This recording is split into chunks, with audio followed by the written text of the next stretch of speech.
On the phone with me right now is Rod Wheeler, Fox News contributor and former D.C. homicide detective. In all of your years of police work, Rod, you've done a lot of investigations into homicides and dangerous situations.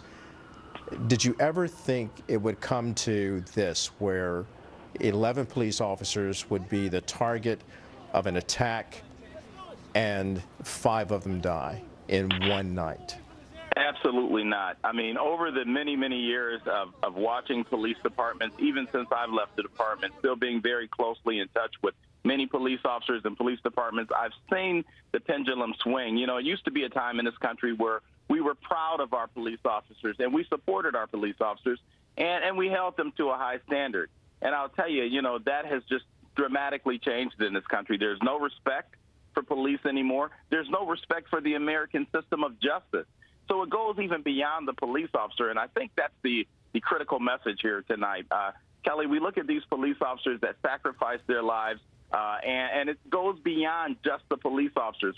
We had a terrorist attack tonight. I mean, that's what we had. We had a group of individuals, perhaps a domestic terrorist group, but they set out to kill police officers, and that's why they selected the targets.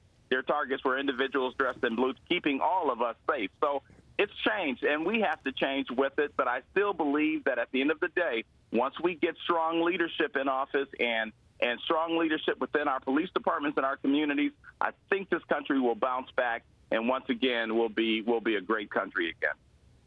Well, Rod, that's a very good sentiment, and certainly one that we need to hear. There are people on social media who would listen to that and say it's hyperbole, but as the mayor of Dallas, Texas said, it's no hyperbole in terms of what type of danger police officers face, not only in Dallas, but throughout this country.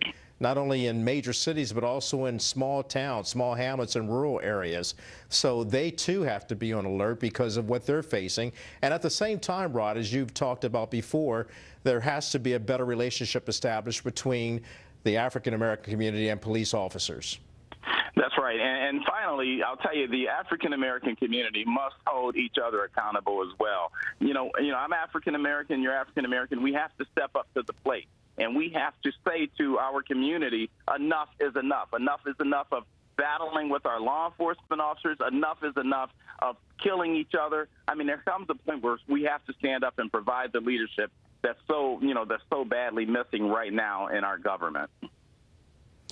Rod, that's quite a powerful statement, and you're right. There's a lot of accountability and responsibility on both sides of the aisle, and no matter what stripes you wear, you should be able to roll up your sleeves and be a mentor, be a leader to young African-American males in this country. And it really doesn't matter what color you are.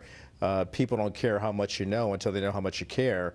And that's really something to be said for that. So, Rod, I appreciate your comments about that.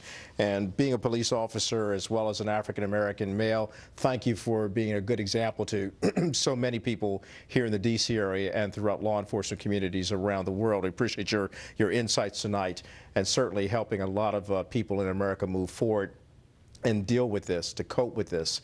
A lot of prayers tonight are going out for those families who have lost their loved ones.